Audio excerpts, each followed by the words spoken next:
கிறிஸ்துவின் நாமத்துக்கே மகிமை உண்டாவதாக. என் அன்பு தேவ ஜனமே, இன்றைக்கு நீங்கள் நன்றா இருக்கும் பொழுது உங்களை சுற்றி அநேக ஜனங்கள் இருப்பார்கள். ஆனால் உங்களுக்கு ஏதாவது ஒரு பிரச்சனை வந்து விட்டால், இல்லை உங்கள் நிலைமை கொஞ்சம் தவறினால் போதும் உங்களை சுற்றி யாருமே இருக்க மாட்டாங்க. ஒருத்தர் உங்களை விசாரிக்க கூட யாருமே இருக்க மாட்டாங்க.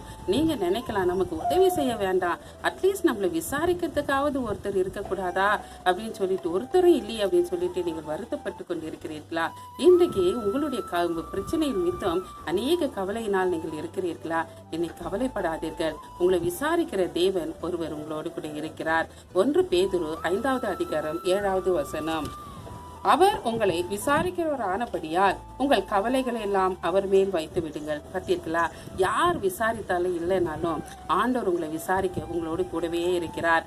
அவர் எந்த சூழ்நிலையிலும் உங்கள் நிலைமை எப்படியா இருந்தாலும் கூட ஏற்றத்திலும் தாழ்விலும் ஆண்டவர் உங்களோடு கூடவே இருப்பார். அவர் உங்களை விசாரிக்கிற தேவனா இருக்கிறார். உங்கள் பிரச்சனைகளை எல்லாம் உங்கள் கவலைகளை எல்லாம் அவர் பாதத்தில் வைத்து விடுங்கள். அவர் உங்களுக்கு சமாதானத்தை கொடுப்பார். உங்களை விசாரித்து அதிலிருந்து ஆண்டவர் உங்களை விடுதலை ஆக்குவார்.